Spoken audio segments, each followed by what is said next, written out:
Well, I'm here, so why not get started, right? I always apologize. People show up at 1 o'clock and go, "Oh, I'm late." No. You're not late. We are early, and it is 12:48 my time in Michigan. It's 70 degrees outside. It's a beautiful day. It's been a great weekend, and of course, the sad news just came in that Alex Trebek passed away, 80 years old, the longtime host of Jeopardy since I think 1984.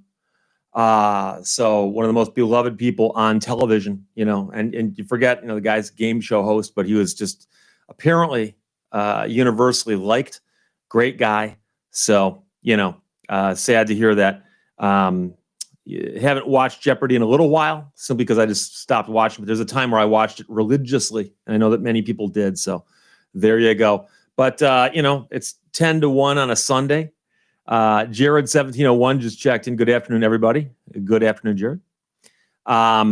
Dixie Champagne's here, as is Mindbend and Doug Jones. And Laura asked me what Canadian robot lady thought of the meme she sent me. I passed it along to her. She thought it was funny. I've mentioned before that Heather, who is the Canadian robot lady who does the intros and the extros to my videos, I've given her full editorial control. She can say anything she wants at the front or back of those videos. But I've sent her some suggestions. She finds a lot on her own. Other people send them in. So if you have an idea for something that you think would be appropriate, you can email it to me at the address at the end of every video I do, steve@lehtoslaw.com. I will pass it along to her. No guarantees, but like I said, she has got full autonomy, which is unlike most robotic things in our lives. So Daniel Kester couldn't get into the chat last week, but apparently he's here this week. Thank you. Glad you're here. Pete says Snickers are the best. I'm not sure it's a reference to the Halloween candy from a week ago or so. But I did, in fact, hand out the fun size Snickers bars. I would have if anybody showed up, but nobody did. And Jason Johnson just verbalized what I said in the description. No more politics. Thank you. You're welcome. We are not talking politics today. If you want someone to talk politics, turn your cable TV onto any channel and just turn up the volume, okay? They can do that. That's what they do. That's not what we do here. I've made, in case you haven't figured this out, I make a conscientious effort to avoid politics on this show for a good reason. I want it to be a friendly space where we can just sit around and talk. Brian Fullerton suggests no more laughing. I'm sure you knew would draw a laugh from me, of course. Some people don't like me laughing, but hey, I can't please everybody. Herbert Rushlow, afternoon, Steve. Afternoon, Herbert. Thanks for checking in. Richard R., hello from Minneapolis. And Tom Holtz checking in from Jacksonville, Florida. Not so fresh is Robot Lady's neighbor in the house. We love our Canadian friends. We love our Canadian friends. Brian Fullerton, go easy, Alex Trebek. Yeah, it's sad news. Alex Trebek passed away this morning at the age of 80. JP, good morning from 80FSC, which is South Carolina. And that's impressive. We've got 70 up here. I'm wearing shorts right now, by the way. I was wearing shorts yesterday. I went for a drive in my Viper yesterday. So you don't do that in Michigan in November usually, but when it's 70 degrees outside, it's gonna be 70 through Tuesday, I think. We'll wear the shorts. Nancy R says hi. Daniel Kester asks, is the Canadian robot lady here? I don't see her, but I can send her a quick note due to the time changes and whatnot. I'm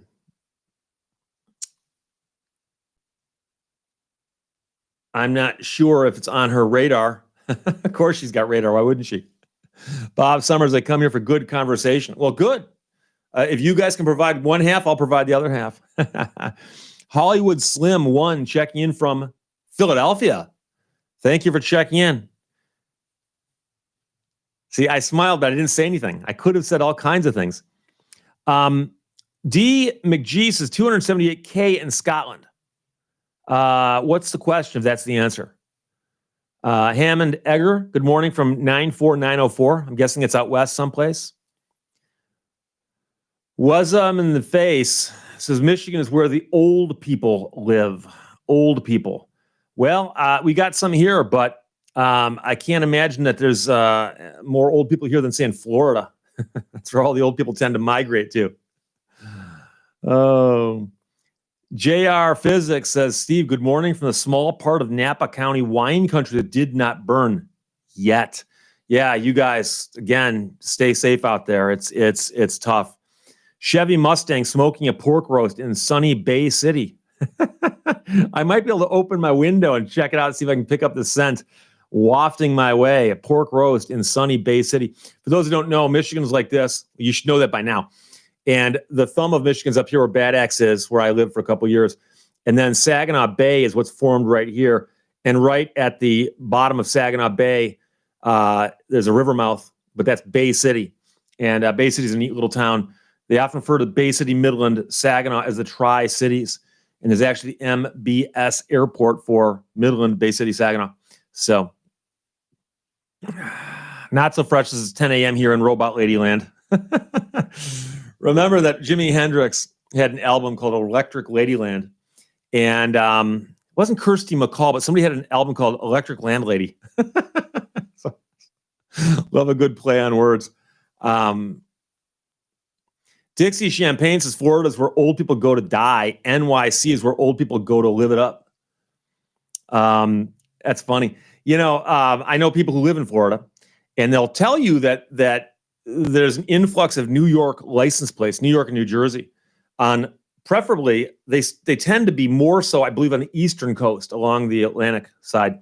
But the Gulf Coast seems to get people from the other parts of the Midwest.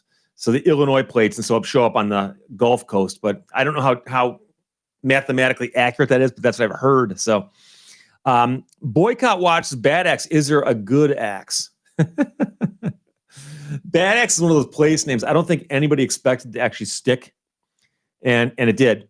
And what's really funny is I did a story not so long ago about a small town in Minnesota.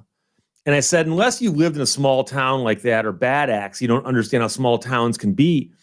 And somebody actually said, Steve, the town you're talking about is not that small. And they gave me a number. And the number was 1/2 the population of Bad Axe. So trust me, it's a small town if it's got that kind of population. Daniel Kester reminds us that when I held up my hand and said, this is Michigan, that's the Lower Peninsula. The Upper Peninsula would be like this. And this would be the Kuna Peninsula up here. But that's how Michigan works. We use our hands very, very anatomically correct to show you where we live in this great state. The Great Lakes state, they often call it. Juan Peralta asks a good question. Is there lemon law for repairs at shops like Tires Plus and so on? And believe it or not, many states have laws that govern auto repairs. Michigan's got called the Motor Vehicle Service and Repair Act. And if you can prove that they did the work inappropriately somehow, you might be able to go after them and get them to pay up. And also your attorney fees will get covered. Not all states have got that. It varies wildly from state to state. I used to handle a lot of those cases here in Michigan, but not so much anymore simply because I'm too busy. But I used to do that quite a bit. Tom Holt, did Lionel Hutz exit the stage? Actually, Lionel Hutz is right there. He's literally off screen by 6 inches. And it's my fault. I keep saying one of these days I'm going to finish this behind me. And it looks like a bomb went off and the blast went that way, believe it or not. But I'm gradually getting things on the wall. So like over here, I've got my Robbie Robertson poster, a signed Robbie Robertson poster. Over on this wall, I've got a numbered painting of 4 winged cars coming around a banked curve. It looks really cool, but it's off camera. I'm gonna mount that on that wall. It's not even hung yet. It's on the floor. And it's one of those things where I bring stuff in here and I put it on set if it's gonna be on camera. But otherwise, I mean, I have a picture behind the camera. I think I've showed it to you before. It's of a lift bridge in Houghton Hancock. It's a photograph I took myself, and it's framed, and I've got it on the wall. I finally put it up there, but it was in here for the longest time, not put up. So I finally got it up. JP is going to go out and see some hockey in Johnstown, PA. The Johnstown Tomahawks are going to play some hockey. What league is that? Do you know? I often go see minor league hockey in Michigan. There's a team in Flint and a team in Saginaw. And they play teams that are around this area. Some of them are from Canada, like Sarnia and so on.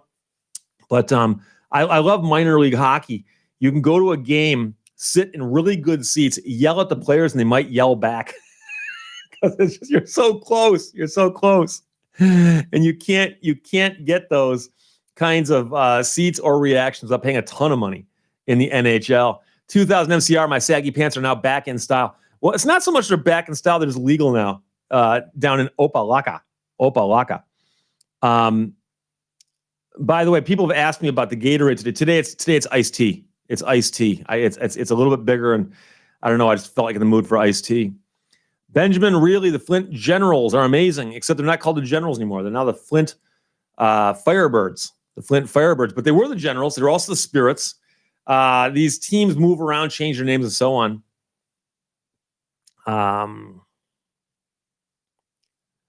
Douglas Brown, this morning I watched a news item about a family court judge that personally searched a man's house without a warrant. How does that work? You know, I haven't done a video on that. I probably should. It's just such an oddball story, but there was some dispute going on in a family court setting where the parties couldn't agree on something what the judge thought could be resolved quickly if he just went to the guy's house and took a look. Generally speaking, that's not how it works. That's not how it works. So, Boycott Watch played hockey on a melting lake. I can tell you, an ice fisherman will tell you this too, that the ice freezes all winter long, and you can have a really nice spring day, and you can walk out on the ice, and the ice will still be this thick. You can be wearing like a t-shirt, right? Play hockey, go ice fishing, whatever it is. But the problem is once in a while that ice shifts around and breaks loose. And we hear stories out of Lake St. Clair or the Detroit River where people were out on the ice and the ice broke loose. Next thing you know, they got to go out and pick these people up with helicopters and stuff. Very, very expensive rescues. JP says Johnstown is where the movie Slapshot was filmed. Okay, I'll buy that for $1. I've seen the movie, obviously, but I've not paid much attention to where it was filmed and so on.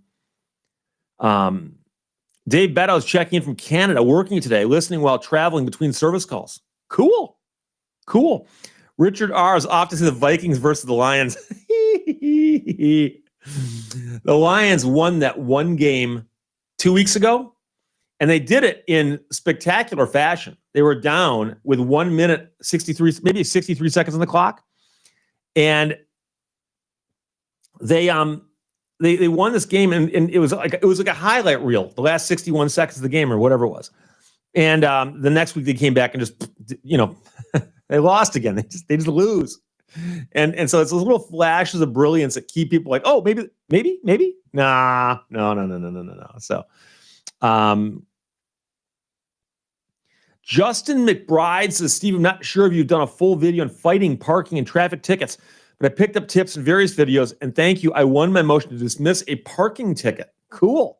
I've not done a full video on parking tickets. It's not that big of a topic, really, as traffic tickets are. I have done a video on how to behave during a traffic stop. I'm not sure if I've done an actual video on how to fight a ticket in court. I suppose I could do that, but I'm glad you got some information that was useful. I'd be curious to know what the defects in the ticket were, if any. But I did do the video on the smallest thing I ever fought in court, and it was, in fact, a traffic ticket, a parking ticket that I got in the city of Pontiac. While I was at a concert, by the way, I was watching a live performance of a band called the Airborne Toxic Event. Not making that up. Oh. Benjamin really says, went to a Toledo Storm game once back in the day. My seat was next to the penalty box. There's no plexiglass barrier.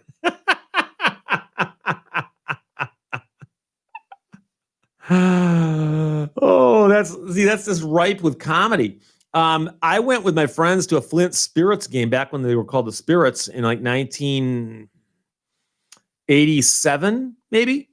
And a friend I was with was yelling at a player who started yelling back, and it was a visiting player, of course.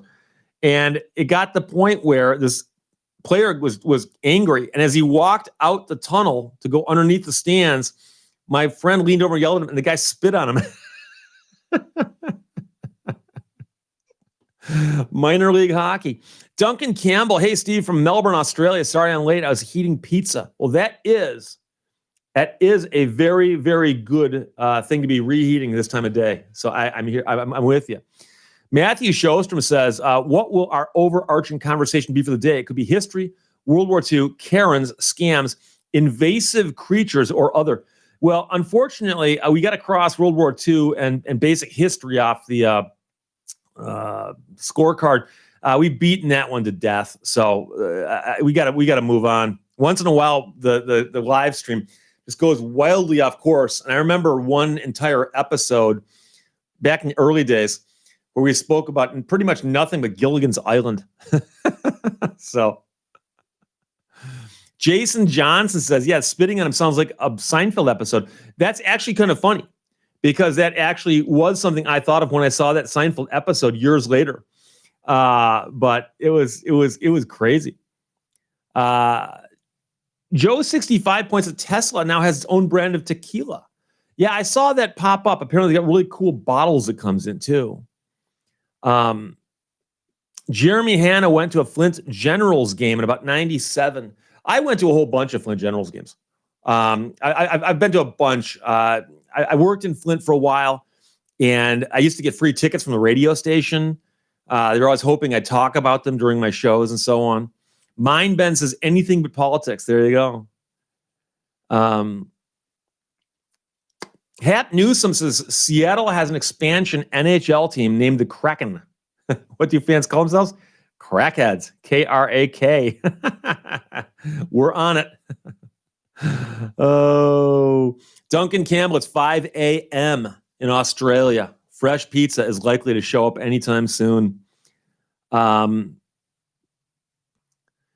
Brandstetter loved the Kalamazoo K-Wings and Cleveland Lumberjacks. It was always bloody hockey. Yeah, I always forget about that. And there's so many different minor leagues for hockey that they, it's hard to keep them all straight. STEVT77 says, answer my question on small claims, please. I didn't see your question on small claims. How far back must I scroll to find it? It's like I'm traveling back in time.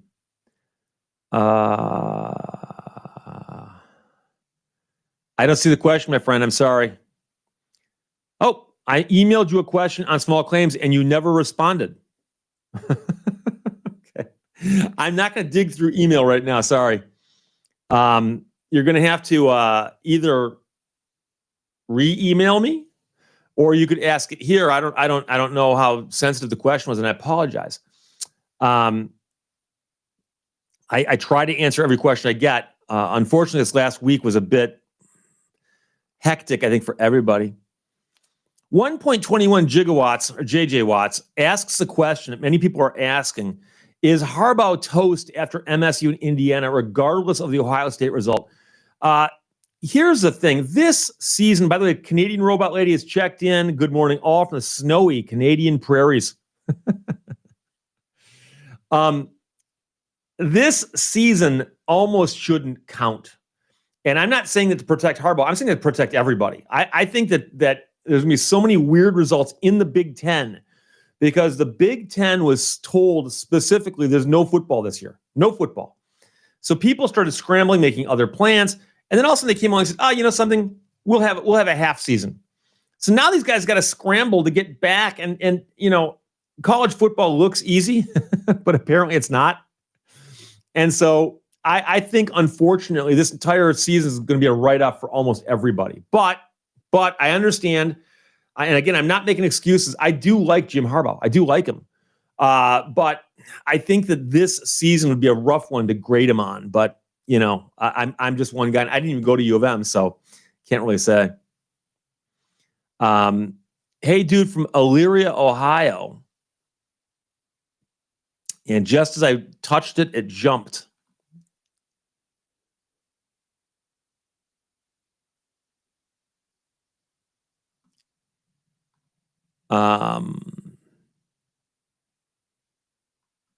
Oh, Song Yardbird.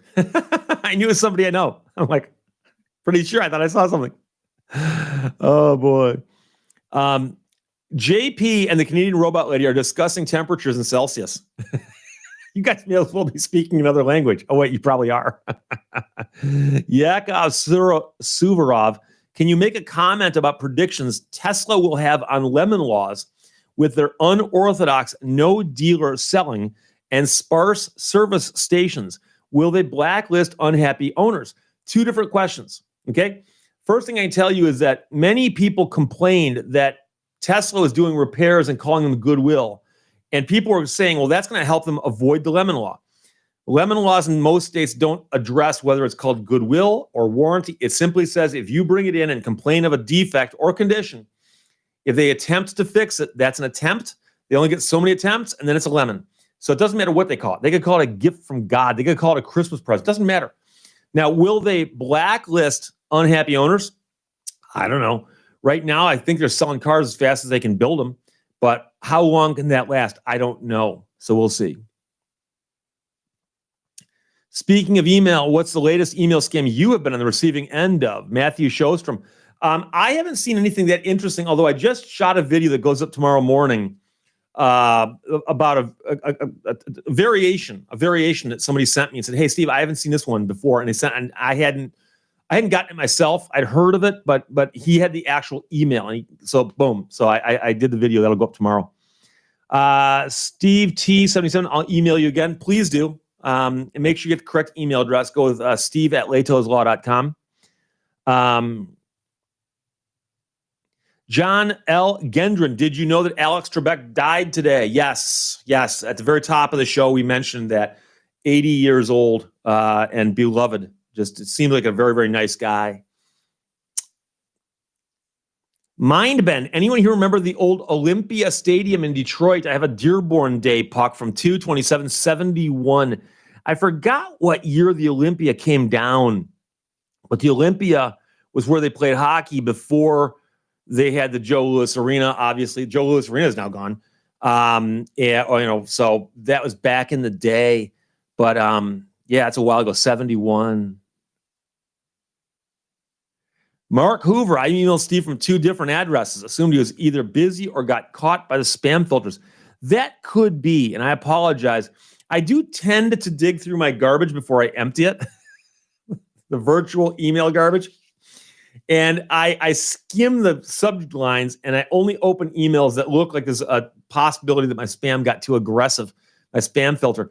But 99 times out of 100, my garbage cans, my trash cans in my email folders literally are just filled, and it's almost all, we can help you optimize your site, build your site. We can get you to the top page of Google. You're not on Google. And it's just SEO, Google, just over and over and over and over again. After a while, it's like, oh. So Dixie Champagne, the old Spartans Stadium in Portsmouth, Ohio still stands. I've not heard of it. Heath McDonald just said a dirty word, but I'll let it stand because it's not in a sentence. Johnny Knoxville, hola, from Fancy Gap, Virginia, 68 sunny. Is that what it's called, Fancy Gap? We've discussed strange place names, so it wouldn't be new.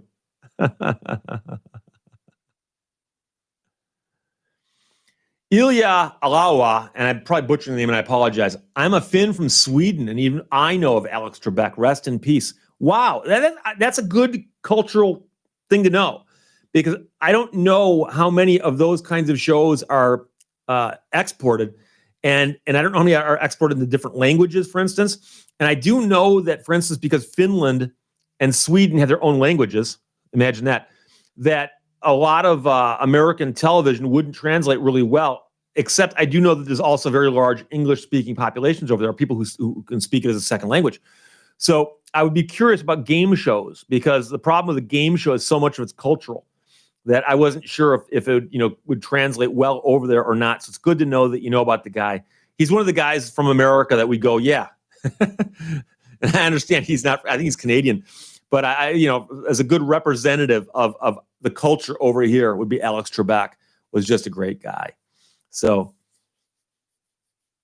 Dixie Champagne says the Detroit Lions played there in the 1930s as the Portsmouth Spartans. They won a national championship. I was not sure about that. I know they won a national championships playing in a stadium that's now on the grounds of the University of Detroit. So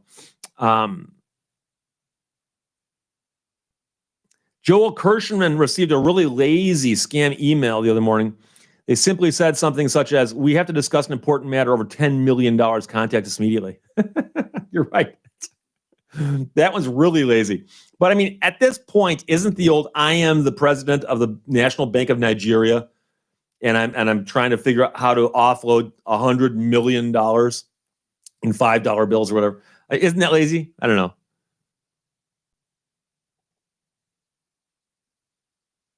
JP, I've seen all of Price is Right, Family Feud, and Jeopardy in French in Quebec. So do they subtitle it, or they don't overdub it, do they? But I mean, that's... So I'd have to imagine some of that would, a lot of Family Feud, the funny parts come from double entendres and so on. So I wonder how much that translates. Yeah, and Canadian Robot Lady confirms that Alex Trebek was in fact a Canadian, and I was reasonably certain on that one. Johnny Knoxville is driving to Columbus, Ohio. Why? Where are you going?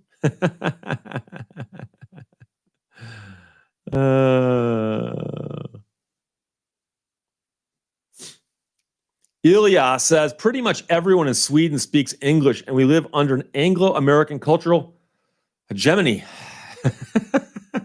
It's a word I do not use normally. Guys whipping out the big words on me. And CW Niehaus says, "Hey, Steve, checking in from Springfield." And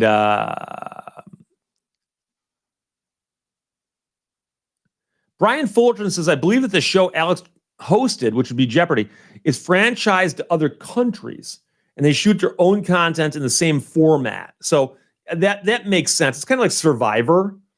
Survivor was not invented by Mark Burnett. Mark Burnett saw Survivor, I believe it was from Netherlands or something, and liked it and simply just said, "Can I buy the rights to that?" And then once he had the rights, he then started franchising it out to other countries also. But the idea was somebody else's to begin with. But thank you for that. I have to mention, I got a very, very nice letter and package from somebody at my office the other day. And the box was heavy because it contained a bunch of stuff, including some old dictionaries. So here is an old dictionary. This is actually Webster's Daily Use Dictionary. And then along with that is Lincoln Library of Essential Information. It's not a dictionary, but it's got essential information in it, of course. And then finally, the original Webster's Unabridged Dictionary. And this one's old. This one's very, very old. I don't always put the dictionaries behind me because of how fragile they are. And yes, I say fragile because I'm trying to make sure that comes through properly. I do not see a copyright date on this. So it looks like a page or two might be missing, but it's a beautiful, beautiful thing. And the person sent it to me with a note and just said, "You know something? I've got this, but I think you should have it." So I appreciate that greatly. I will admit to you, I have a fetish for dictionaries. I have a large collection of dictionaries. And I won my school spelling bee in 4th grade and 5th grade. And when you won the school spelling bee in Michigan, you got a commemorative dictionary from the Detroit News, which is not the paper I delivered as a child. And the dictionary has a thing in the front, and it says, spelling bee like champion, Steve Lehto. So I got 2 dictionaries that are imprinted with my name on the front, which is pretty cool. But I've just collected them, and I've got a couple tons of them right now. So,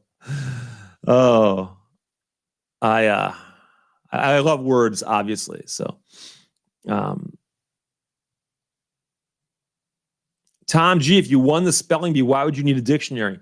It's like a trophy. It shows you all the words that are in there that you could have been asked, and probably does include the ones you were asked. Oh boy. Hap Newsome, Thanksgiving is coming soon. What is your number one Thanksgiving dish? I am here to tell you I'm not a big fan of the turkey. Not a big fan of the turkey. Never cared for it. I like smoked turkey, like sliced really, really well on sandwiches. When it comes to sitting down at a table and putting a slab of meat on a plate, turkey would be my fourth choice. I mean, I'd rather have fish.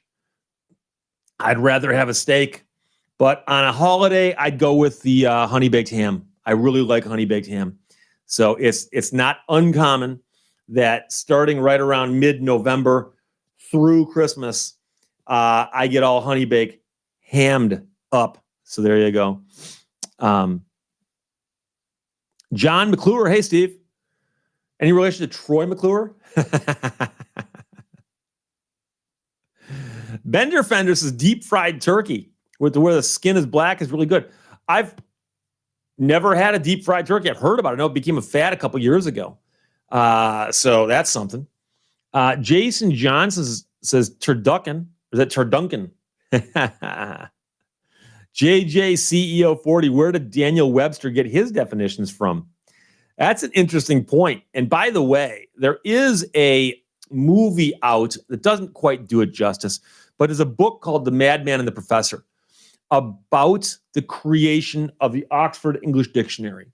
And it's a fascinating idea because these guys actually decided to track down the earliest use of every single word in the English language and document it, identify it, define it, give its origins, and do the whole shooting match. And it's one of those grand projects that you look at it and go like, they put that much work into that, but you understand why they did it. But the book is fascinating because that is a question. How do you define a word that people will agree on? And we don't agree on things. That's why we argue about word meanings and so on. So you have to read that book. If you're in a history at all or dictionaries at all, The Madman and the Professor. And it's a very, very good book. So Dixie Champagne, turkey hash is nice for Black Friday breakfast. Again, something I've never had before. Rational Bushcraft reminds us that Ben Franklin wanted the turkey to be a national bird, not the eagle. And I've heard that before. Obviously, the turkey seems to be more beneficial to man because we eat them.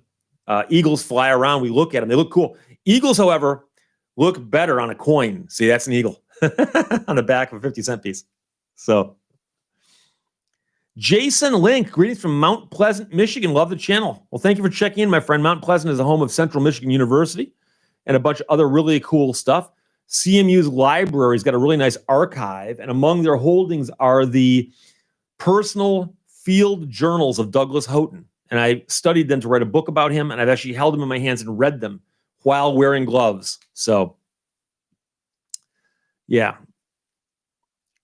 90 knots. Thanksgiving is my favorite holiday, but don't like most of the food.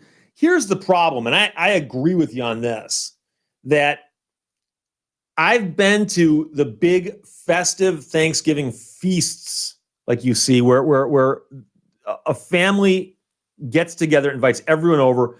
You got 40 people in the house, 30 people in the house, and the kitchen is like a factory combined with a restaurant kitchen, just running full tilt all day. And by 4 o'clock, they say, okay, everyone eat. And they put 100 plates on the table. And you sit there and you look at it and you go, what do? Eat 1 tablespoon of every dish? Like, why? Most meals, it is you buy, you buy the stuff and you put it together, but you still only eat like 3 things or 4 things. You don't eat 75 different things. Well, no, we got to have the stuffing and the cranberry and the coleslaw and the salad and the this and the that and the bread. No. It's the only meal of the year that happens at. And it's like, it just doesn't do it for me. So Big Rig Rex has never seen a coin with a noble turkey on it. I'm wondering about that now. I wonder if the turkey's ever been on a coin. Matthew Shostrom would know the answer to that if he's here. He may have checked out for a moment, but Matthew Shostrom and I often discuss coinage, or numismatics as we call it. That's what everyone calls it. But I don't know if a turkey's ever been on a coin. Bender Fender reminds us also the eagle call you hear in the movies is actually a red-tailed hawk. And that, I knew that. Eagles don't make much noise, and it sounds like a baby crying. But the sound you hear them do in the movies is always, it's a red-tailed hawk. Red-tailed hawks are very common in the Midwest, especially in Michigan. And if I go for a drive, especially in the wintertime, and you're looking for them, you'll see them everywhere because they stand out because they're such big birds sitting in a tree.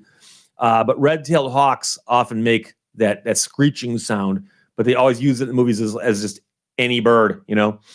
So Edwin Vega. Hey, Steve, rock on, brother. Rock on, Edwin Vega. Oh, boy. Dixie Champagne is going to court on Monday fighting something on principle. Just don't spend too much on the principle. How expensive is the principle? That's my concern. Dakota Hayes, did you ever go to Marquette and have seafood along Lake Superior? The shores on Lake Shore Boulevard. Believe it or not, I had seafood in Sault Ste. Marie this past summer that was fabulous. I mean, fabulous. I've also had very, very good seafood in Calumet, not on the shore of Lake Superior, but on the peninsula there into Lake Superior. But yeah, if you go to a good restaurant along the shore of Lake Superior, you should be able to get good fish. Especially whitefish, and that's very, very good. And I've enjoyed that myself. JJ CEO 40, I pass on the green bean casserole. For whatever reason, it's become a staple at Thanksgiving. I have no idea why. No idea why.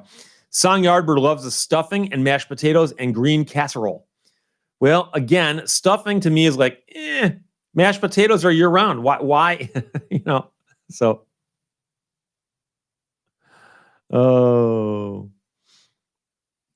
Wild Bill 57 lived in Mount Pleasant for a couple of years a while back. Nice town. Yeah, I got a very good friend of mine, an attorney up there named Todd Levitt. And Todd is a primarily criminal defense attorney, but he also specializes in the laws surrounding hemp and cannabis.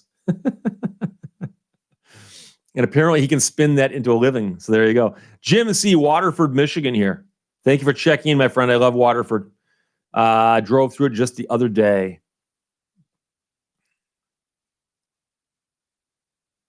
Matthew Shostrom says he'll eat everything on the table, but regrets it later. But Matthew, has there ever been a turkey on a coin? I'm sure turkeys have been on stamps, but just not on a coin. Coins are so rare. Oh, and he's got the correct answer. United States, Kisatchie National Forest, America the Beautiful Quarter. It's a 25-cent piece, came out in 2015, has a turkey. There you go, my friends. So the turkey has been on a quarter, albeit briefly. Paul Lemke, I'd hate to live in Marquette in the winter. Well, here's the thing. If you can go to Marquette in the winter and visit and enjoy the sights, it's beautiful. It's beautiful. There's nothing like looking at the lake with the big ice blocks piled up, or looking at snow that goes out across forever when it's nice and white. But like I said, if you got to get someplace, all bets are off and it's horrible. But I've been to the Upper Peninsula in the wintertime, and it's gorgeous. So Benjamin really points out also 2015 U.S. quarter, which I think might be the same one, has a turkey. Canadian Robot Lady says that Costco in Canada does the best pumpkin pie she's ever tasted. All I know about pumpkin pies is basically a Ready Whip delivery device. You get the can that, you spray, and this Ready Whip comes out. You get a thing of pumpkin pie, and about 6 inches of Ready Whip on top of it. Robert Lee, a red-tailed hawk killed a pigeon in my front yard. What a mess. She was still in the tree when I came outside. Yeah, red-tailed hawks, they're raptors.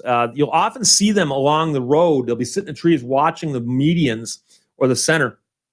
And I've seen a red-tailed hawk come down and hit something. I don't know what it was. It could have been a rabbit, could have been a field mouse, could have been a snake. But they eat a lot of that kind of stuff. Oh, Dixie Champagne did send me an email and mentioned this. Okay, about going to court. Canadian Robot Lady, would you like some pumpkin pie with your whipped cream? Sarah Callahan is watching the Lions score for us. The Lions score right now is Vikings 13. That's all you need to know. Well, what's the score? Vikings 13. Okay. The Lions have any points? No.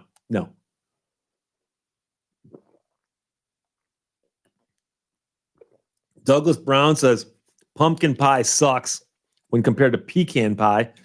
Fight me. I was never a big pecan pie eater, but then again, I'm not a big pumpkin pie eater. So I know that pies are always big in the movies and in the cartoons, but I was never a big pie eater for that matter, except for French silk pie, which is God's gift to the pie making world. Okay, so you can have your pecan pie and your pumpkin pie down here. French silk pie is up here and trumps every one of them. And Trump is a verb, not politics.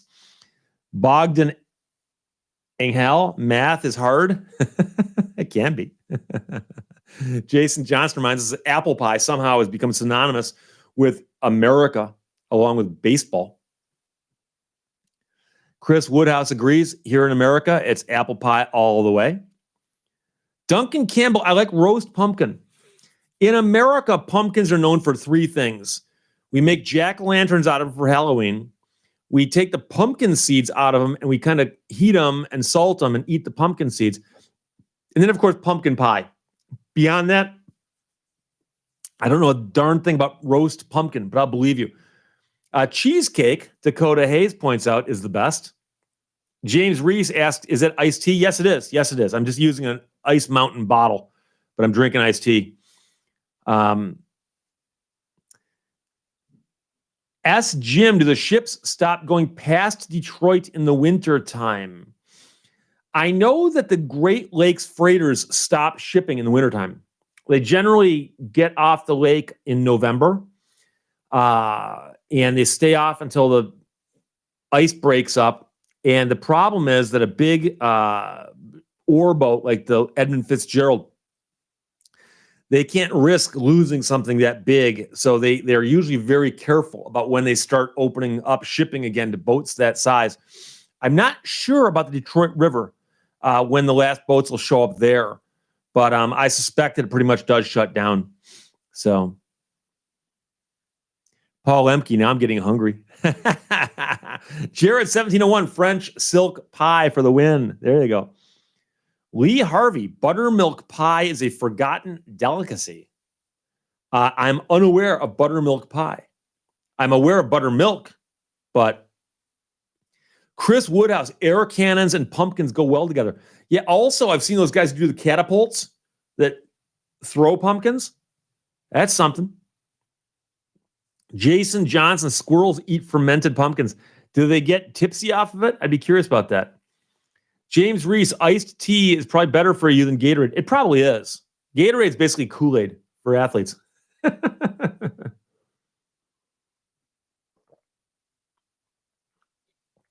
Dixie Champagne is drinking the iced Diet Coke right now. So,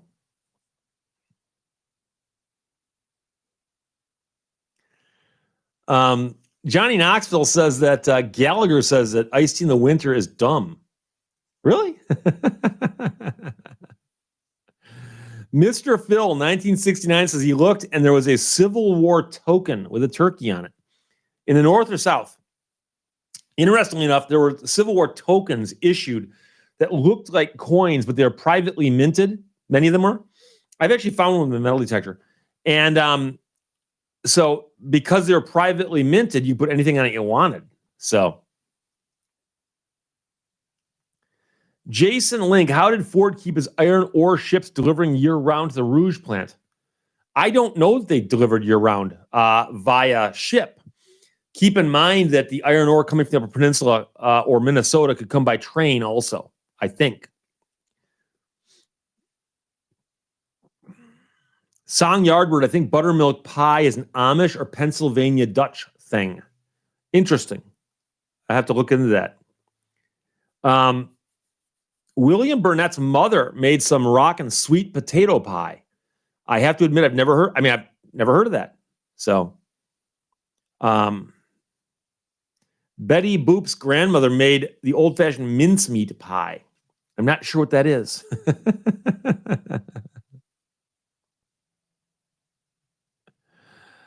Doug Jones, hot apple pie with ice cream. There you go.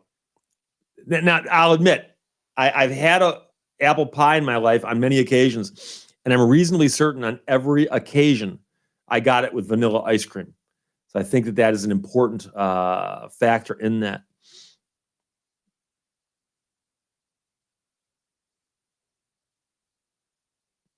JP is now headed up to Charlotte, North Carolina. Have a good rest of the weekend. And to you, my friend, thank you for spending time here that you did. Have fun in Charlotte. I love Charlotte, North Carolina. I've had people ask me, say, hey, Steve, from all the different places that you've visited, if you had to live someplace that was not Michigan, where would you go? There's a very, very good chance I would say the Carolinas, North Carolina. I love North Carolina. Guy Lee, hi, Steve, checking in from Lindenwald. Thank you for checking in, my friend. I appreciate that. William Burnett points out that there's also 3.14 pi, which I guess would be pi, which is redundant, or pi squared.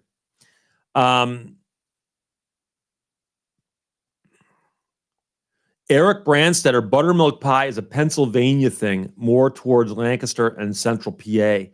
Yeah, which makes sense. And you always forget how regional these things can be. It's like the pasties in the Upper Peninsula of Michigan. You can find pasties elsewhere. But in the Upper Peninsula, you can walk into a restaurant without looking at the menu, go have a pasty. Like, okay. I mean, it's on the menu. It's on the menu. So, CW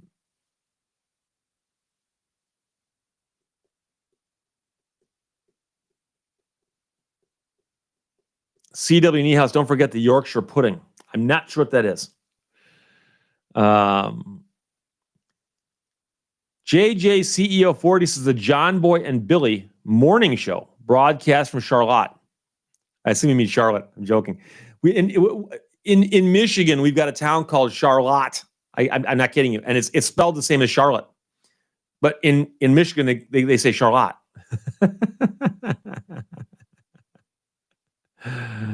Oh.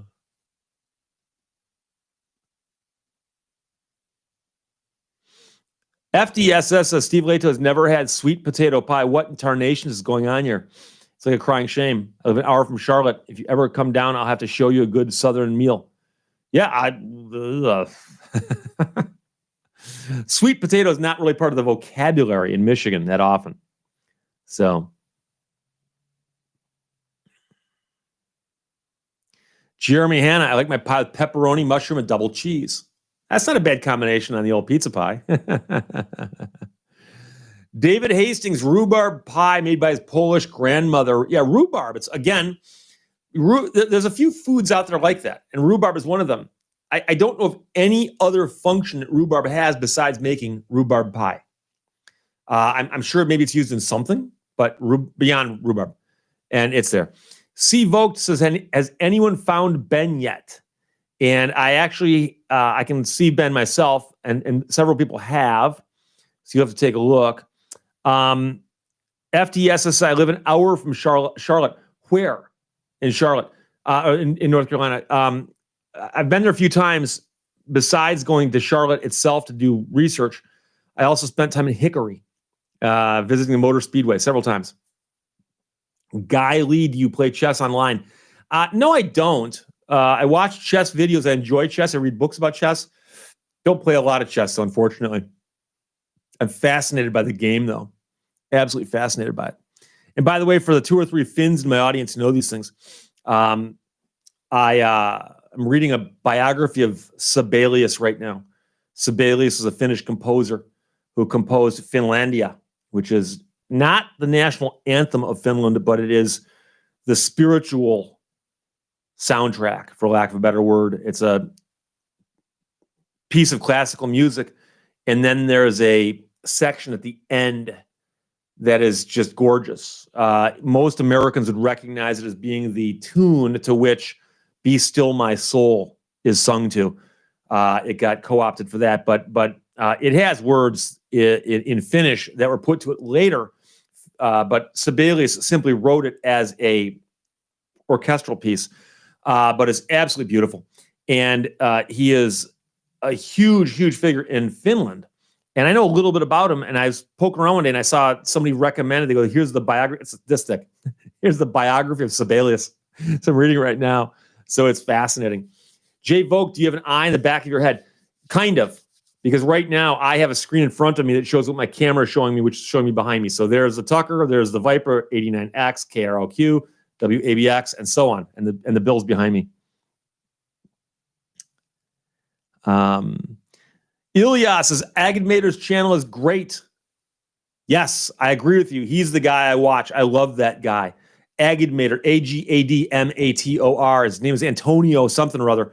I don't think his last name is Agadmator, but it's brilliant the way he explains. He does it perfectly. He'll show famous games move by move, and he explains what's going on. And occasionally he'll stop and go, they could have done this, but here's why they didn't. They could have done this, and it's paced perfectly. And Ilya points out that Finland was a national anthem for Biafra. And there's a whole weird story to that also. And I've actually seen a documentary about that. It's just a crazy, crazy story. But the funniest thing of all is that Sibelius was an interesting character. And he's known for two famous things he said, one of which was somebody asked him what he thought of critics, because many critics didn't like his music. And he just said, hey, you know something? They don't build statues to critics, do they? Yes. There are statues of Sibelius. And second of all, somebody asked him about Finlandia, because they basically took this portion of his longer composition and sliced it out and put words to it. And now it's an extremely popular and has been a popular song in Finland and elsewhere for decades. Somebody asked him what he thought about that. He said, well, you know, I didn't write it for people to sing it. It's an instrumental piece, but I can't stop him from singing it. So, Retired Butcher Boy, what's your favorite beef steak? Ribeye? I like filet. I like a filet. In fact, I recently started cooking myself steaks, not on a barbecue, but indoors.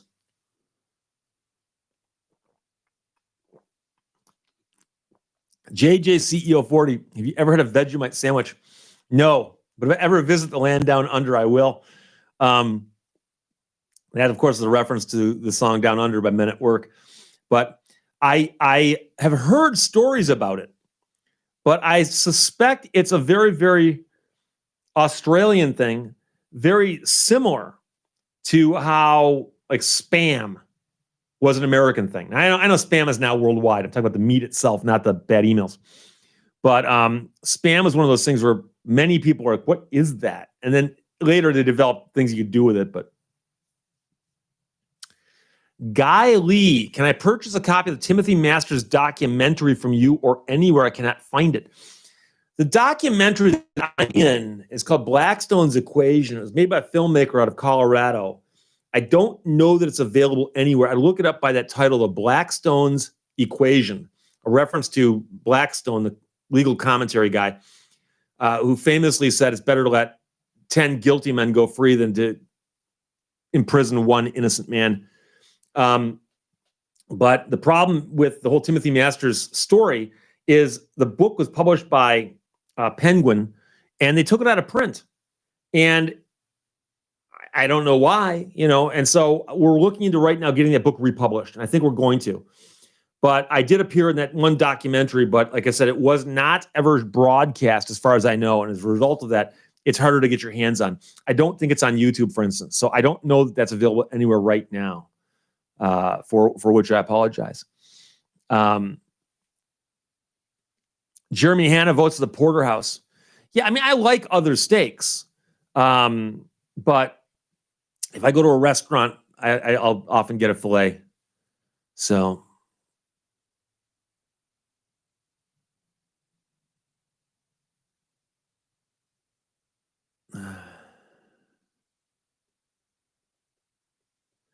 Duncan Campbell raises the issue of Foster's. This is Australia has better beers than that. Yeah, but somehow Foster's advertising in America convinced Americans that Foster was the Australian beer. And so I know that I've mentioned it before, and Australians get upset by that. But I'm not a big beer drinker, so I really can't weigh in on that one. Song Yardbird, I like a perfectly cooked medium rare sirloin. Filet is good too. Yeah, that's and medium rare is good. I'm not claiming to be a foodie. I'm not, and I'll go months without eating a steak. But then once in a while, I get a hankering. I went to Kroger the other day in Michigan. We got Kroger, Meijer, and so on. And I went to Kroger and I walked by the meat counter, and I went to a different one. And that's the funny thing is that they still depends on which town you're in as to how they stock the different. And so I went into the Kroger in the better part of town, and I was walking by the meat counter, and they had all these fillets, and I'm like, oh, those look so good. I bought a couple. So Sarah Callahan points out that the Vikings just lost their shutout to the Lions, but are still winning 13-3. The Lions are on the board, 3 points, 13-3. JJCEO 40 says, any news on Jimmy Hoffa's whereabouts? I suspect that Jimmy Hoffa is so far gone that no one will ever be able to definitively say where he went, meaning that I suspect he disappeared in a way that he'll never get found.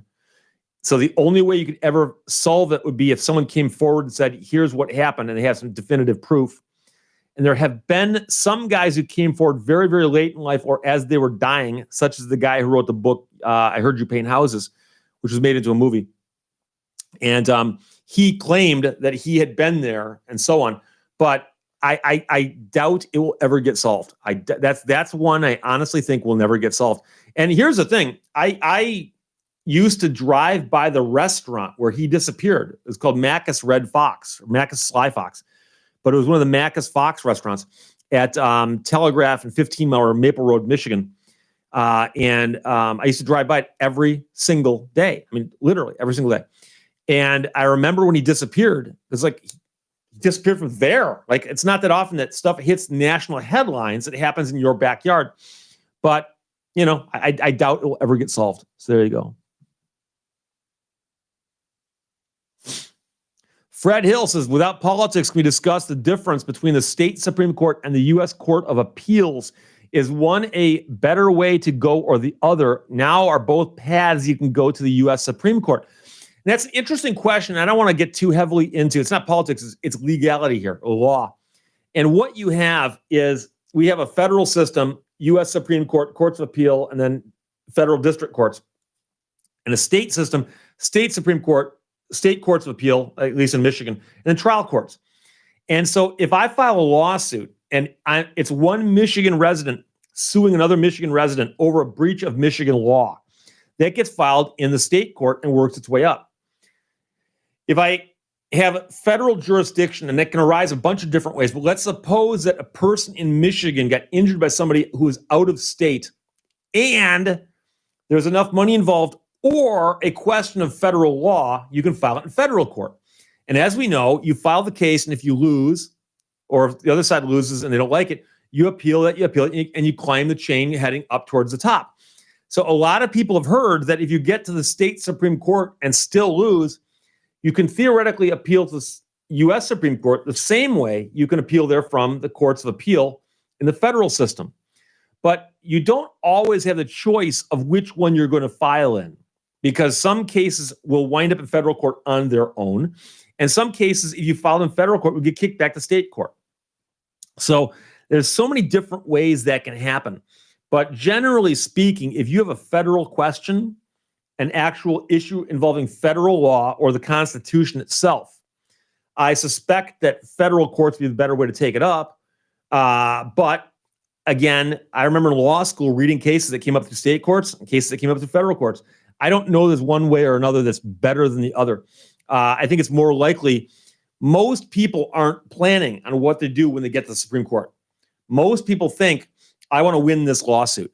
The best example I can give you recently, as I mentioned a while back, I did a video about the guy who went to the U.S. Supreme Court on the issue of he wanted to go moose hunting in Alaska by hovercraft. And he was riding a hovercraft up a river in a federal park, I believe.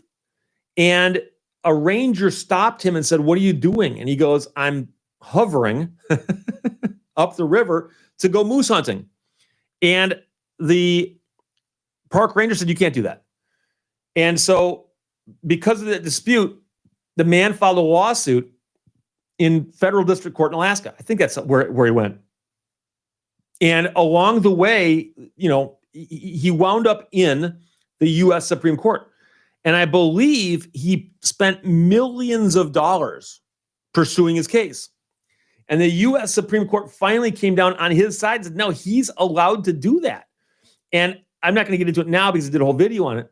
But the issue was there was this weird overlap in the laws, and it was unclear who had jurisdiction, especially when you're on a hovercraft on a river going someplace. But I know that occasionally some people will file a lawsuit hoping they can take it up because it's a hot topic that everyone knows we want this to get to the Supreme Court. But it doesn't happen that often, and the odds are so against you, you're better off buying lotto tickets. You really are. So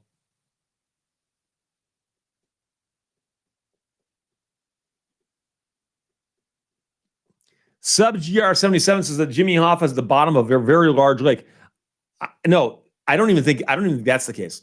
I think he literally vanished. I literally think that it involved an industrial furnace or a wood chipper or something like that.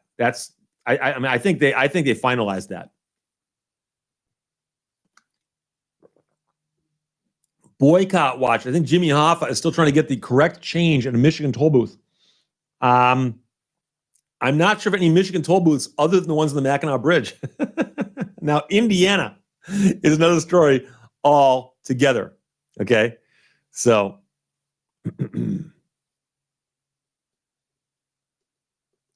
William Burnett reminds us Alex Trebek passed away, 80 years old. Yes, I believe he had pancreatic cancer, and that was announced this morning. We talked about it briefly at the top of the show. So Jeopardy 4100 says you got story right. Rivers in Alaska are all state regulated. Yeah, and that was a weird thing. It was a very, very strange jurisdictional argument. And it was the kind of thing where you look at it and go like, probably nobody knew the answer to that. And I also believe that it may have gone to the U.S. Supreme Court twice. Like it went up, they sent it back down, and it went back up again.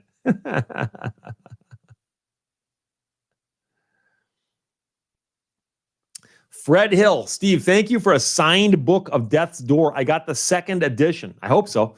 Did you update the book? Just getting into the book. It's a sad story. How long did it take you to write the book? I wrote Death's Door originally, I think in 2006, and I updated it in 2013 for the centennial, which was 2013. And that book has about 100 more pages than the first edition. So yes, the second edition is substantially updated from the first edition. A lot more information, a lot more detail. I go very, very heavily into a couple topics that I kind of brushed over in the first book. And literally everything I had, I put into that book. So it's hard to say how long it took to write. The first version cost me about a year, maybe, to write. And then the second edition, I was working on the entire time, the next 7 years. But I was working on other projects too. But I never keep track of the time on stuff like that. So probably another year to get that book out. But yeah. I'll tell you right now that I ran into somebody and I was at a soccer game. I was driving by my old high school. I played soccer in high school. I was driving by my old high school shortly after Death's Door came out. And I bumped into a former teacher who recognized me and said, "Oh my gosh, Steve Lehto, class of," and I told him, he goes, "Oh yeah, of course." And he goes, "I read your book." I go, "Death's Door?" And he goes, "Yeah." And I go, "Did you like it?" He goes, "Steve," he goes, "if I ever die under mysterious circumstances, I want you to investigate the death."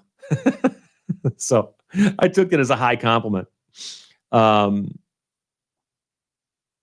Susan Johnson, hi from balmy Ypsilanti. What a gorgeous weekend. And you are right, my friend. Right now, I've got, according to my phone, 76 degrees and sunshine on November 8th. And going off of my weather here, it says today 76, tomorrow 75, Tuesday 76. So I took the Viper out yesterday. I went for a drive in the Viper and I thought, well, maybe I'll put it away this weekend. No, I'm I'm putting it away Wednesday. Oh, Jeopardy 4100. Hey, breakfast is waiting. Have a good week. You too, my friend. Robert Lee, Jimmy Hoffa theory, acid tank and Hamtramck. That is one good one. Herbert Rush also says could be encased in cement. Another possibility. John Shomish says a junkyard next to a gas station on Federal Avenue. And people have talked, of course, about foundations of buildings underneath the stadium where the Giants play football, that kind of thing. Jason Johnson's could be abducted by aliens. I think that's probably plan B. I think it's kind of hard to set those things up. Guy Leese has just found that documentary on a website called NDH Films. Looks just a tad suspicious. Have you heard of the website? That might be the filmmaker. As opposed to suspicious, it might just be inexpensive because the guy was self-funding the movie. It's been a long time since I looked at it. So, Ed G, out of curiosity, did you like Dale Earnhardt? What are your thoughts on his ranking as a champion driver? I wasn't following NASCAR that carefully anymore, but I remember I was watching the race where he passed away, and that accident was just so strange, and it was a horrible, horrible, thing to happen. But I mean, the guy was a great driver. He won races, and that's if you want to have a simple metric to measure yourself as a race car driver, do you win races? Yes. Okay, you're good. So, but I don't know that much about him personally, and I wrote a book about Bobby Isaac. But Bobby Isaac was an older school guy. Bobby Isaac died in '77, but he's a national champion in 1970. And basically walked away from racing in like 72 or 73 at one point. He came back a little bit later, but not much at the NASCAR Grand Champion level or NASCAR Cup level. But so I wasn't following it that closely, but I know a lot about the older school guys, Buddy Baker and David Pearson, Ned Jarrett. I've met all these guys. I've interviewed all these guys. So I don't know as much about Dale Earnhardt, but like I said, I know that he won a lot of races. So Canadian Robot Lady, do you collect albums as in 33 LPs? And if so, what is your most coveted LP? No, something, I've moved so many times that I no longer have any LPs. When I worked in radio, I got quite a few, and I'm sure you did too. At one point in time, I owned a copy of it. I don't know how rare or valuable it is, but I had a copy of Purple Rain by Prince, and the vinyl was purple. It was a promotional copy the radio station got. Somehow wound up in my possession. Ed G says, it was crazy how he died at Daytona. So many crashes that looked far worse. And I don't normally get into controversial topics regarding NASCAR because everyone gets so emotional about NASCAR.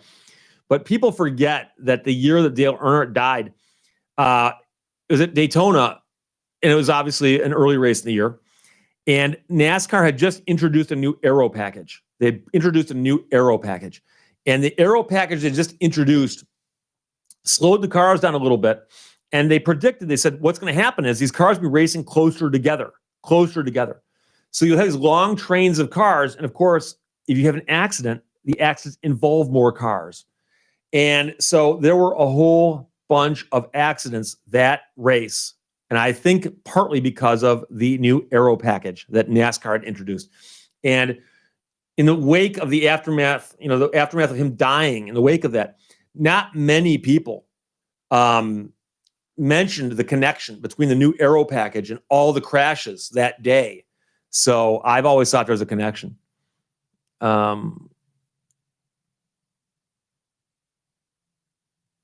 Johnny Knoxville, I burned out the 45 of Queens. Another one bites the dust as a 6-year-old.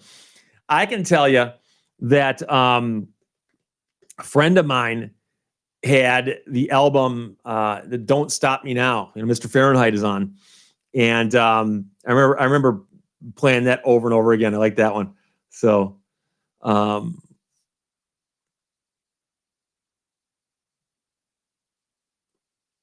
Joel Kirschman, I stopped liking NASCAR when they started letting Toyota race. Toyota has never built a car that can remotely compete with an American muscle car. Well, I stopped liking NASCAR when they stopped racing stock cars. Call me crazy, but I thought stock car racing should involve stock cars. Can you imagine if they had like professional bass fishing where they fished for trout? Change the name. So there came a time, basically in the early 70s, where NASCAR was more concerned about trying to level the playing field and get everyone involved. And it homogenized where all the cars look alike. They all run the same engines. They're all basically the same cars, you know. And it ain't stock cars anymore. They still call it stock car racing. Yeah, Johnny Knoxville goes, the crash at Daytona preceded, of course, the introduction of the Hans device and the full face helmets. And that was one of the things. I remember there's a controversy because some drivers refused or said they're going to refuse to wear the Hans device. And the Hans device was simply a connection that goes between the driver and the seat. So in a case of an extreme impact in the front, like you hit a wall head on, that it keeps your body from going too far forward because the cars don't have airbags, you know, and so, or crumple zones.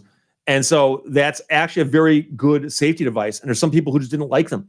But you have to remember, Canadian Robot Lady says that my purple rain could be worth $200 today on eBay. Wow. I did sell it and get a couple bucks for it though. So I'm not sure if I could translate those dollars into modern dollars at $200, but we'll see. But there was a time when guys in NASCAR, stock car racing, back when real men were men, they would literally just climb in the car and wear a seatbelt, you know, and then later on racing harnesses and roll cages and stuff.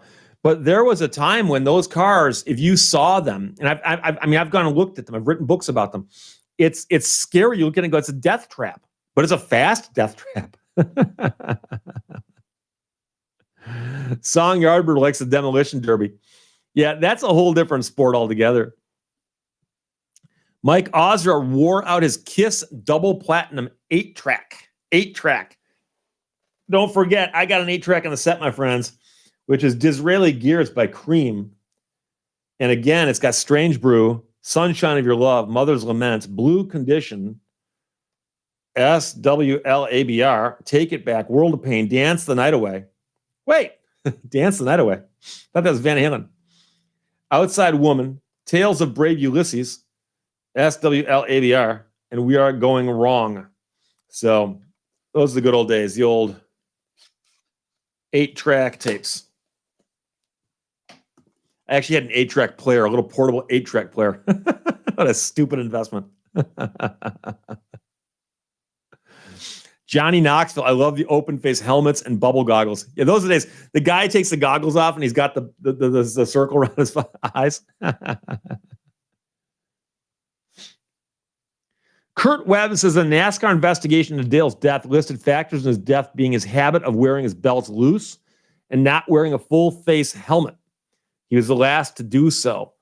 Yeah, and like I said, they probably wouldn't mention the new aero package because it was their idea. Hans stands for head and neck restraint from Sub GR77. Guy Lee says it's blasphemy to sell a record. The problem is I haven't got a record player. What would I do with it now? Jason Johnson reminds us there was a time when men had wings in their cars. Indeed, they did. Wild Bill 57 put an 8-track in my car in 1975. I've got a CD player in my Viper. It's an Alpine stereo CD player.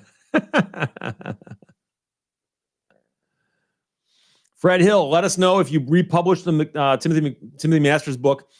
I live in Colorado. Remember the trial. You should never forget what happened to him. Oh yeah, no, trust me. One of the reasons I want to republish the book is so many people ask me about it. I'm like, I have most of my books are available to me except for that one. It drives me crazy.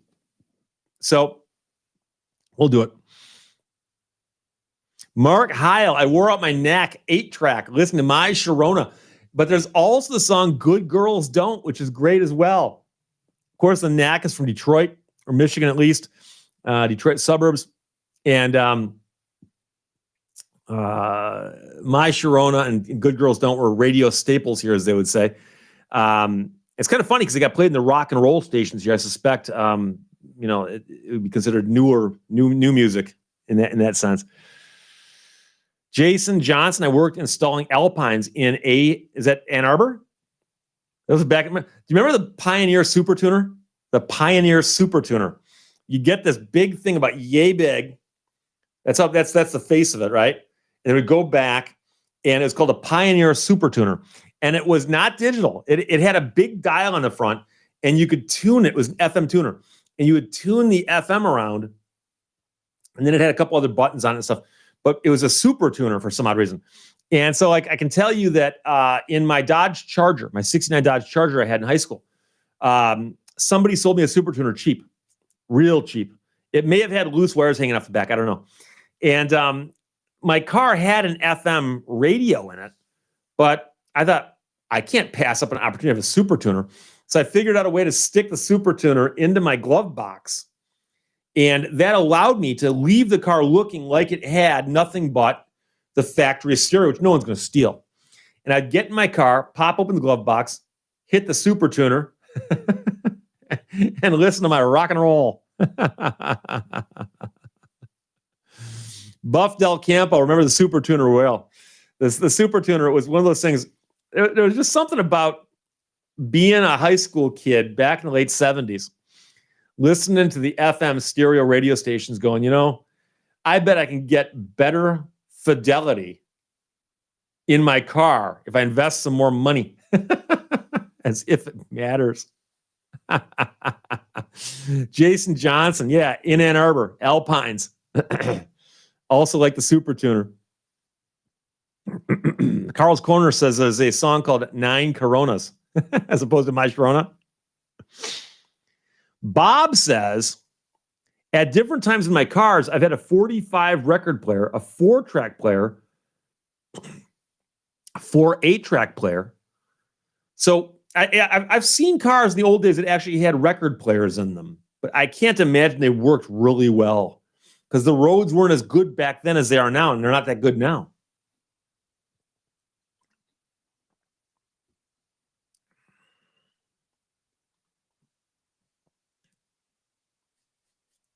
Dixie Champagne says, I found a copy of Drawn to Injustice for on $20 back in the spring, Amazon or eBay. Yeah, you can find used copies of Drawn to Injustice, the book about Timothy Masters. They're out there. But it's just sad to me the book's out of print.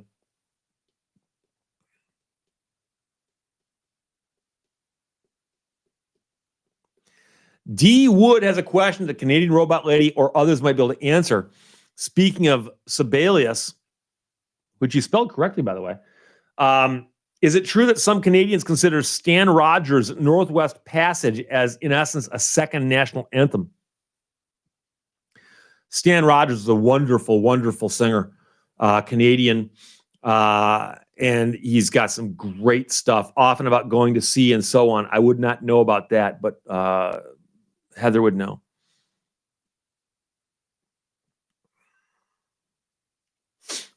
C.W. Niehaus says, just in case you didn't know, you can buy a new turntable fairly cheap, which can connect to your computer via a USB port. Yeah, I knew that. But now I don't have that many records. I had records. And most everything you want nowadays is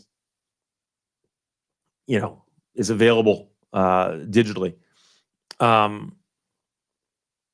Fred Hill says, with the Roadrunner, Richard Petty was kicking everyone's tail. Finally, the other drivers kept complaining they couldn't beat him, so NASCAR banned the Roadrunner. Yeah, I actually wrote quite a bit about this in a book I wrote about Dodge Daytona and the Plymouth Superbird. And what happened was Dodge introduced the winged car in 1969 at the tail end of the year. It first raced at Talladega, and it won Talladega. It qualified at 199 miles an hour, which at the time was the fastest qualifying time ever in NASCAR. And then in 1970, Plymouth introduced the Superbird, which is the winged version of the Roadrunner. And so Bobby Isaac and Buddy Baker drove those. Richard Petty, Pete Hamilton, I'm looking at a big old picture of them over here, raced the Superbirds. And the cars were dominant on the super speedways. They didn't win everywhere because they were not that, they still raced on dirt back then. on some tracks. And so the problem is that Bill France looked at that and said, okay, now we've got car companies building these outrageous cars just to race in NASCAR, and it no longer looks like regular cars. I don't blame them for banning them, but there was always weird rules going along. And you know, there was a time when the Hemi came out, and out of the blue, France just banned the Hemi because it was too powerful. And banning the Hemi was worse than banning those things, because Chrysler was selling the Hemis. You could buy a Hemi and put, in a streetcar. You could buy a Dodge Dart with a Hemi in it. It's like putting a rocket engine on a skateboard.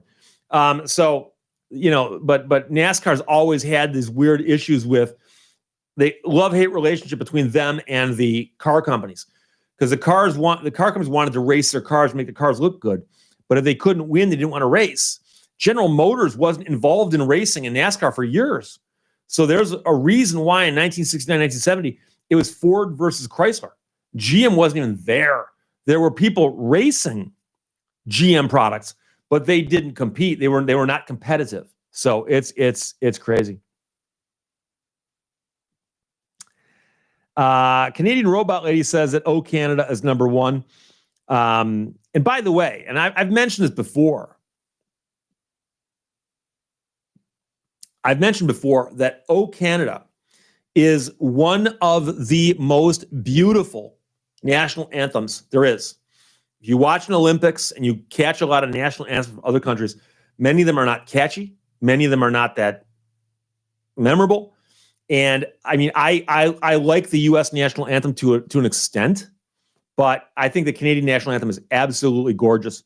And what's interesting is in America, you go to a hockey game, and they often play the Canadian national anthem as well, along with the U.S. national anthem, because there's so many Canadians playing hockey.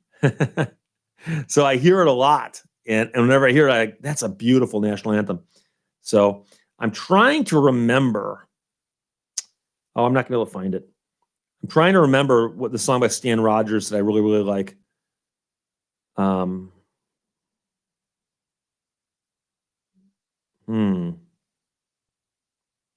Unfortunately, I had to get a new player on my phone because they stopped servicing the one I was using.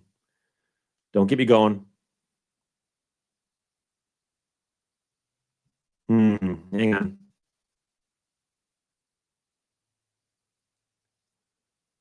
I'm not going to find it. But anyways, Stan Rogers was a wonderful, wonderful performer. Ilya mentions Barrett's Privateers by Stan Rogers. I'll check it out. Fred Corrado Jr., sorry I'm late, been wrestling with the brake drums on the Grand National. Brake drums, how cute. I'm just kidding. I just realized we got 3 cars that got discs all the way around, 2 Explorers and a Viper.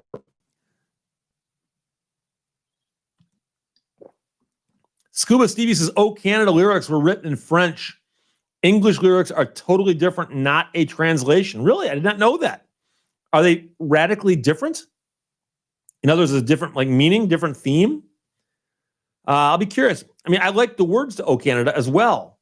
The words to "Star Spangled Banner," and besides the fact it's called the Star Spangled Banner, spangled is not a word we use in conversation that often. I liked "Oh Canada's" lyrics as well. Sarah Callahan points out the good news is the Lions are making a comeback at 13-10. I only laugh because it's the Lions. Well, Douglas Brown says if you take the lyrics of the Star Spangled Banner and think about what was going on, yeah, there's some drama there. And we'll see. Guy Lee, hey, Steve, the website is official. I downloaded the movie to my phone. So he's talking about the documentary Blackstone's Equation, and I'm in it. You'll see me wearing a suit. I think I'm wearing a suit and a tie. Scuba Stevie says the French lyrics to "Oh Canada" are more religious. Interesting. Ilya Alawa says the Canadian national anthem is so beautiful and the Russian national anthem is beautiful as well. I seem to recall that. I seem to recall the Russian one is pretty good as well. So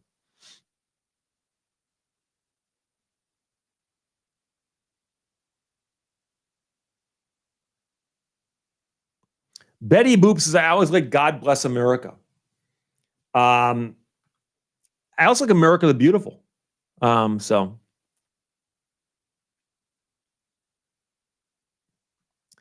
Tommy Cash, do you remember the body by Fisher on every GM vehicle? It would be on the sill of every door. Do you know what that was and what happened to it? And I'm going to kind of yes and no. I mean, I'm not an expert on body by Fisher, but my understanding is that when General Motors was formed and they're buying up all the different car companies and putting them all underneath one umbrella, Buick, Oldsmobile, Chevrolet, and so on, they were doing that because they wanted to form a monopoly of as much stuff as they could. Number one, different brands, but also they bought up some suppliers. So, for instance, like AC Delco, and so on. And so, I believe that Fisher Body was simply a company that built auto parts, and at one point in time, General Motors bought them also, and so that was a vestige or a remainder of the old school, the fact that Body by Fisher was a company. Fisher was the company that General Motors had bought and brought them in to build bodies. But I'm not sure how long Body by Fisher was a separate entity versus a separate division versus just being morphed into the whole General Motors colossus. So Joel Kirschman, I like the German anthem since it refers to wine. I am not familiar with it. D. Wood mentions the Mary Ellen Carter by Rogers. Nope, that's not the one I'm thinking of. It's the song about the guy, White Squall. I'll type it out. That's one. If I spell it out, it still will sound funny. Trust me on this one, my friends. That is a moving, emotional song about a guy on a boat. And the lyrics are sheer poetry. The music is beautiful. The song is very, very listenable. It's got a great melody. It's got a great chorus. And they don't write them like that anymore. And I'm not talking about the breakup song. That is just a spectacular, spectacular song.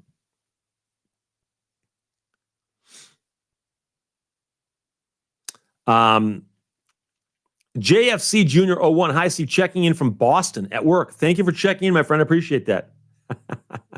Canadian Robot Lady, being a former disc jockey, points out that Greg Kinband, of course, is who did Breakup Song, which contained the line, they don't write them like that anymore. Sub GR is checking up. We'll continue watching for another 15 minutes. I appreciate that. Thank you, my friend. Robert Lee, are you familiar with the Ford Torino King Cobra? Of course I am. It's got a long, pointy nose designed by Larry Shinoda, who did the 240Z. Yeah, and what happened was, when Chrysler introduced these things, Ford said, well, we can do that too. So they assigned Larry Shinoda and said, make the Torino one of them. And they built a Torino with a nose cone, and I believe it's got a spoiler or a wing in the back. And they built a couple of them, and I forgot who wound up getting them. And they're testing them right around the time that Bill France said, guys, calm down. And so the prototypes got built, and I think there's at least 2 of them and maybe 3 or 4. I'm not sure how many of those are real, but I've gone to the winged car conventions a couple times, and these guys who own these cars get together, but they also invite the guys who've got the Torinos and the Mercury equivalent that are streamlined. And there'll be a bunch of those there as well. Very, very cool cars. And I've been there before and seen a couple of those Torinos. Very, very cool. Very, very unusual. Very neat looking. I mean, they're cool looking cars. But they never got a chance, I don't think, to actually race in that sense. But I think they were very, very fast. Fiona Fairchild did get a notification. Hi, everyone. Thank you for checking in. I apologize. Remember, regardless of notifications, 1 o'clock on Sundays.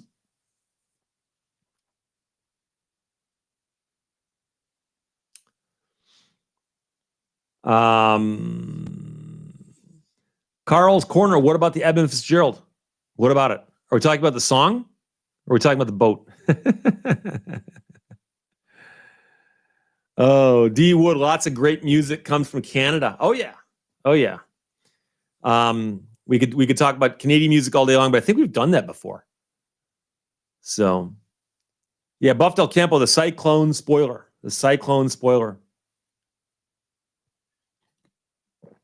G Vogue, did you bring a second bottle of tea? No, but this is actually, I think, larger than a bottle of Gatorade. I could be wrong. Yeah, it's 24 ounces, so it's about 50% more than normal. Oh. Betty Boop, Steve, you give out the best music and book suggestions. Thanks. Well, you're welcome. I appreciate that.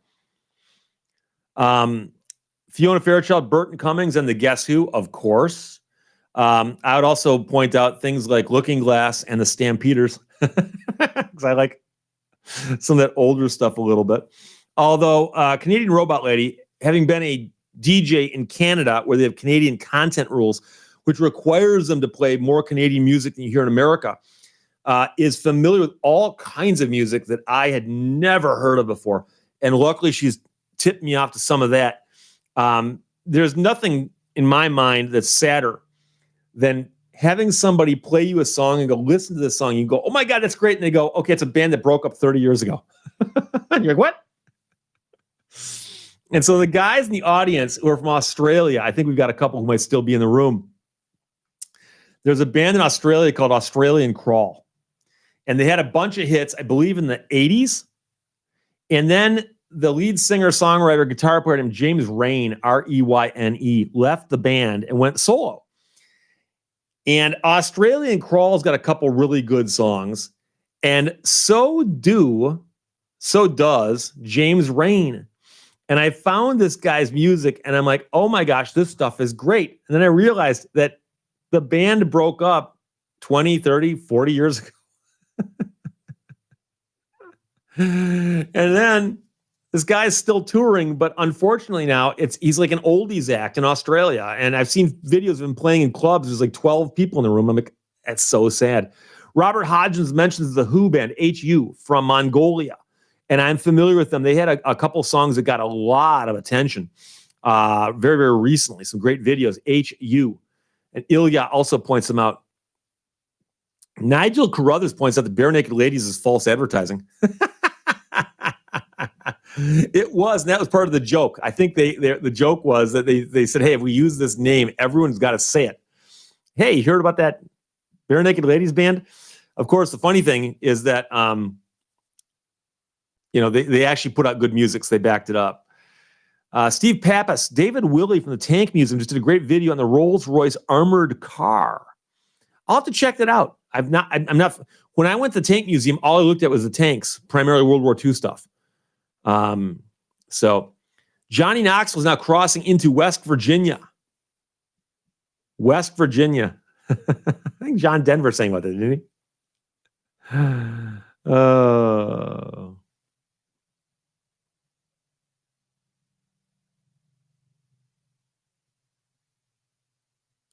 Mike Osra reminds us that Angel was a good band. You are correct, my friend, and I'm not making this up. If I knew how to work my phone, I could show it to you. I've actually got Angel on my phone. And there's one song, I try to remember which song it is I like by them. But the interesting thing about Angel is they had a logo that could be turned upside down and it read Angel either way. Neat little trick of graphic artistry. George Lisi, who claims Avril Lavigne, Canada or U.S.? No, she's Canadian and they can keep her. Oh, boy. Duncan Campbell's halfway through Panzer Commander. Halfway through it. Very, very good. Yeah, no, it was an interesting book. I really enjoyed that one. In fact, I lent that around to a bunch of my friends, too. So, Sarah Callahan, Country Roads Take Me Home. West Virginia. Mountain Mama. Oh, Mindbend, Uperland. Nice place to live. Canadian Robot Lady is now trying to give us Avril Lavigne back. And I'm pretty certain that she's yours. I doubt we've granted her citizenship. And in such case, I believe we can eject her if necessary. Ilya asks if Avril Lavigne is married to that guy from Nickelback. If so, that would be like Frankenstein and the Mummy in the same movie. It's just the combination of two evil things. Nigel claims that Canada has apologized for Avril Lavigne and Bryan Adams. I don't know if they've apologized enough. I'm just kidding. I'm always joking about music because there's no explaining musical taste. There really isn't. If a song appeals to you, it appeals to you. I can tell you right now, 3 or 4 songs that I love that people go, what? And as a result of that, I'm forced to admit that any song you like, I've got to go, oh, okay. You like Achy Breaky Heart? Sure. Why not? You want it to be the first song you dance to at your wedding? Okay, great. Sure. It's your class song. Your graduating class chose Achy Breaky Heart. Okay, sure. Why not? I mean, there's no explaining musical taste. So,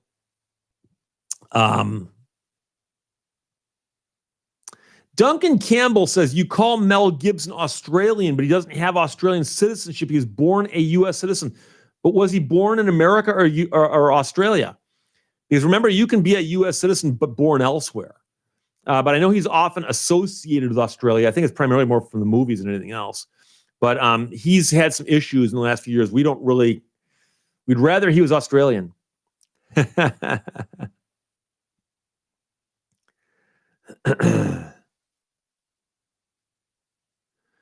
FDSS, do bass travel in schools? I don't know. I don't know much about fish behavior. I can't tell you.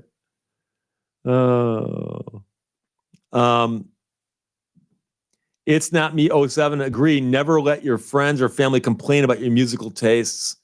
Yeah, I mean, it's like I said. I know I like some music, and people go like, well, you know something. I worked in radio for years. I had to play some music. I got to play some music, and it's just like taste. I mean, I there's some foods I don't like.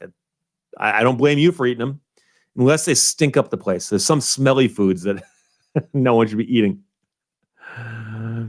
Betty Boop's high school theme song was "Dust in the Wind" by Kansas. There's always that desire to pick some song that's just in the top 10 right then, or is like the big summer hit, so I'm sure there's some school out there in 1978 whose class song was Breakfast in America by Supertramp.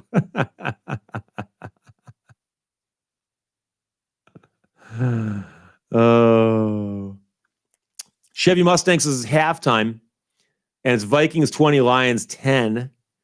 Pork roast needs about another hour. I think I could make it to your place in about an hour. I could hop in the Viper and be in Bay City in about an hour, depending on traffic and or police presence. Bob King, Oregon says, hey now. I've not gone magnet fishing yet, Matthew, and I apologize. My good friend Mark sent me a magnet, which is really, really cool. Just haven't found a place yet where I could cast it over the side and fish with it. So, Ilya, I just taught my baby brother to play Dust in the Wind on the guitar.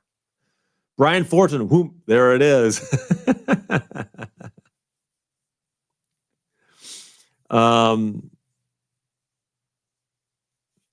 Lee Harvey says Boomer's most requested karaoke cover of the Rolling Stone, the Dr. Hook song.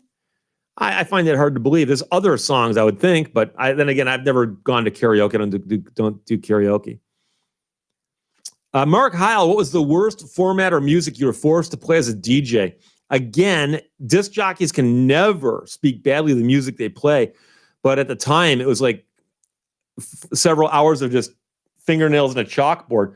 But I played country music in Bad Axe back when it was twangy, not modern country. In fact, I think they called it antique country. No, they didn't, but it was tough for a guy who grew up on rock and roll. So, Tommy Cash, ever go swimming in the Great Lakes? Is it safe? Oh, yeah. Lake Superior is very, very clean water. It's cold, but it's clean. So you can go swimming in Lake Superior and you can just drink the water. No problem. Lake Michigan, likewise. Lake Huron, as you head downstream, down as the water flows that way. Lake Huron is also beautiful and clean. It's great for swimming, but it's often shallower as you go out, which means that sometimes the bottom's not as sandy as it would, as you might like. But the Great Lakes are great for swimming. I can't vouch for Lake Erie or Lake Ontario. I've never gone swimming in them, but I don't live near them. So, FDSS asked about the bass on the wall who are always singing "Achy Breaky Heart" because, okay. Boycott watches Bay City as in Bay City Rollers. Yes. Bay City is right here.